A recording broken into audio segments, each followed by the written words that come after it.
I could come here and probably set up a store like everybody has and sell stuff from ShopRite.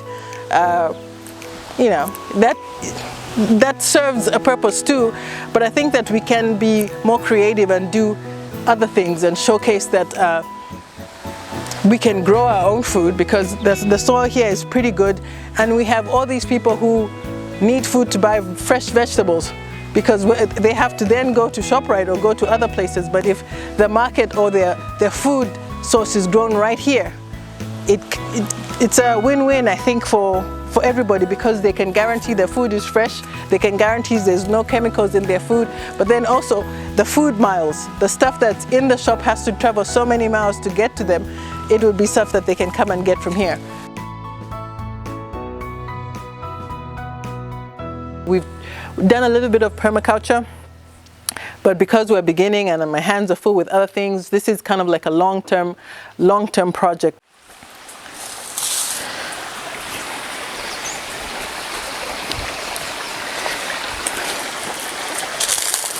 Okay. So pretty much here you can see the water is at a very low level now. This gives you kind of a perfect view on the other side of the plot. This is probably where we would have a bridge going over there. We have some tomatoes going over there. They pretty much grow without fertilizer, but we're trying to see how we can make this work. Our bananas, we have obviously more bananas here. It kind of helps with all the projects that we have to do. So ideally I have a helper. It's 1 o'clock in the morning.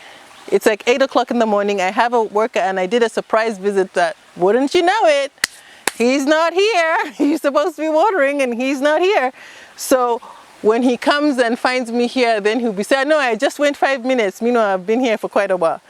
Anyhow, part of things you have to deal with when you are trying to do multiple projects.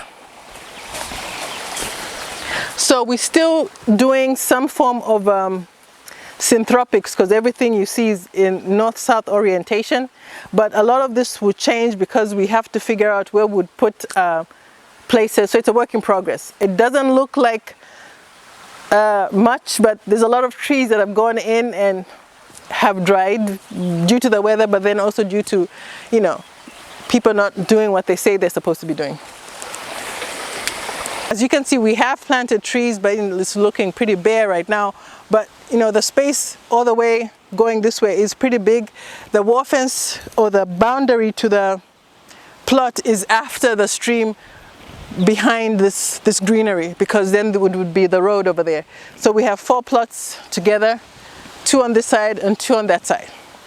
So we're really trying to make sure that we're impacting the neighborhood differently. So here we have some of, obviously you can see our bananas growing, the acacias we left, you know, nitrogen fixing plants, we leave them grow. This is our cassava that has grown. You know, we will use this as our nursery basically to replant when the rains come in. So once we plant it, we all just have to chop it down and replant everywhere else. With the drought, because this is one of the more drought resistant crops, so we want to make sure that we're planting as much of it, and it's also helpful for the other plants that we plant because it helps with the shading. This is actually a tree line, as you can see all the way down there. We need to come and replant some, but it definitely helps to have the cassava already here. And this obviously was looking way better when we had rains, but this is a drought. But there's no excuse because we have a stream that's flowing right through the land. But now I see why it's dry, because my worker is not here watering when he's supposed to be watering.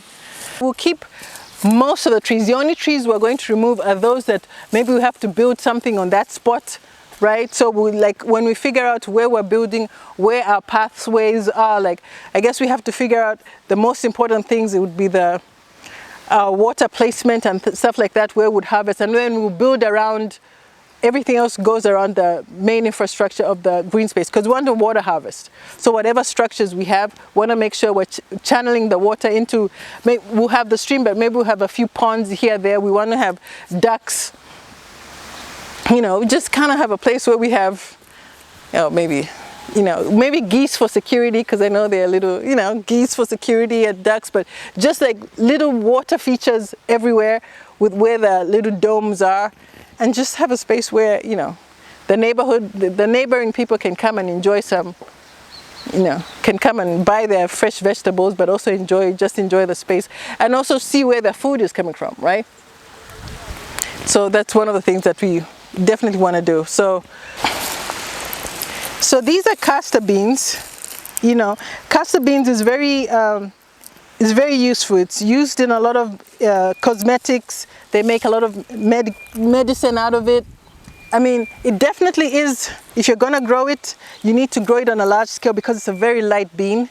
But the challenge with castor bean is the pods, they're not friendly. So it's not like you can sit here and do it with your hands. You actually need to have some kind of equipment, probably like a groundnut shell or something to help you shell them. But I think it's the return on it when you actually grow it, it's pretty good. Maybe like, I think it's $1 a kg or something, or $16 or something like that. But it's so light that you're gonna work for that dollar because you're gonna have to grow a lot of it. But it's definitely an option because it grows without too much effort, right? This one should have been recharging. So look, it's even recharging even though it's not regrowing, even though it's not being watered as much as it's supposed to be watered. So it's one of those things, like it's a combination of different things. We have cassava, right? When we're harvesting cassava, we're harvesting different things. So we don't want to be one crop or monocroppers, because monocroppers, if that particular crop that you decided to grow does not do well, then you're done for it. But here, if we have pomegranates, we have cassava, we have obviously castor beans, all different things growing, we'll always have something that we can harvest. So ideally we're supposed to get them when they're 70% dry, because otherwise if you don't, what happens is then they will just keep growing, because when the pod explodes and disperses the seed, it's going to start growing everywhere. So we grow it, and then it's also good for mulching. I mean, some people use it as their chop and drop, right? Because it grows pretty fast. So it's definitely one of those things that is really good. For our pawpaws, when we planted them, now we're able to harvest them. And when we harvest quite a bit of them, we make our jams with it. So they're organic, we don't put any chemicals on it. Yeah, so as you can see, we're having our pawpaw, we have our pawpaws growing over here. There's a lot of them. But when we harvest our pawpaws, we're able to make things like our pawpaw jam. We have several pawpaws here. And it seems to be having somewhat of a disease or issue. I don't know what this is, but we don't spray, so if it survives, it survives. But I mean, these, I planted these maybe a year and a half ago or something. So I think they would be doing better production if we actually had the proper care going on. Not when I'm here, not just when I'm here, but all the time. But either way, we are getting some production out of it. So from these pawpaws, we make our pawpaw jam, we're fruit leather and things like that. From the bananas on that side, we're able to make our fruit leather and bananas too. I'll show you, we have quite a few. We have quite a few bunches that are almost ready. We have some bunches that are almost ready. Over here, I think we need more watering. Yeah, and we try to keep it as mulched as possible so that it doesn't dry out too fast. And I suspect also to cover up whether he's watered or not, so he's mulching.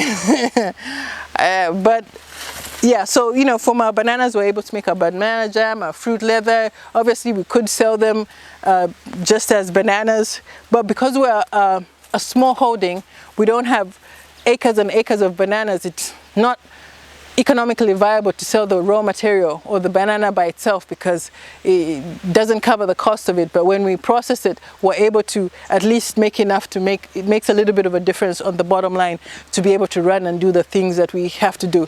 Because at this point, There's just money coming into the project. There's no money coming out. So whatever is coming out, we kind of have to figure out ways of value adding and making it make sense. But because otherwise, I can see why people, you know, in the beginning especially, don't want to do it, because it's not only labor intensive, but the cash expenditure is one way in, nothing coming out, or very little coming out, while you're waiting for things to grow and develop and getting everything ready. Because I had to build the wall fence. You can see I did all this way, 1, 2, 3, 4, 5, 6. So this guy over here is happy because I did 3/4 of his wall for him. But I had to do that to stop the people who kept crossing through, right? The only wall fence that we're yet to do is one on the far end, and also the 3 bridges that close the area out. Once we're able to do that, then we can really focus on really putting stuff in, because, you know, every time I turn around, someone is stealing something, and it's disheartening and it's frustrating, because we're trying to create something that eventually benefits the neighborhood and it benefits everyone. But if it's being stolen or broken just because it's a shortcut, it's kind of hard to give back to the neighborhood if the neighborhood is not appreciating the effort that you are doing. Anyway, that's a topic for a different day. But even in this kind of state, we still have bananas that we're harvesting, right? So I think that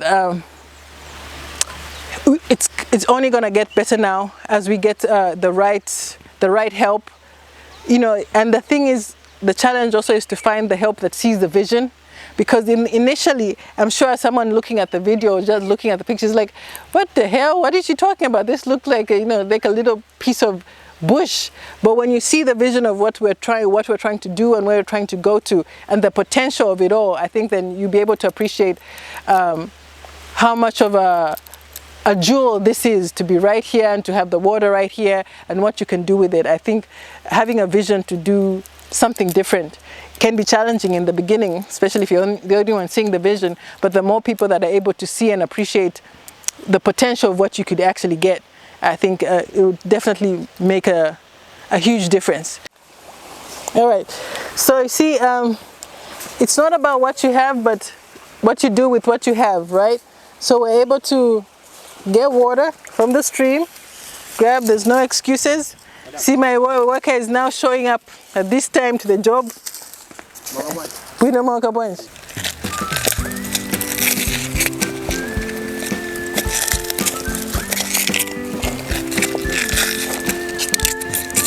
So we try and use everything that we get from the farm. We use it to, you know, to mount. So we just harvested the banana. We're gonna use that to kind of cover. We use everything, get as much biomass. I mean, there's biomass around if we'll get it, but it's just also trying to educate your helpers to, it's the simple things, right? Just mulch, because here you're watering, but if you're not mulching in this heat, you'll be watering every day and it looks like you haven't watered. So, yeah.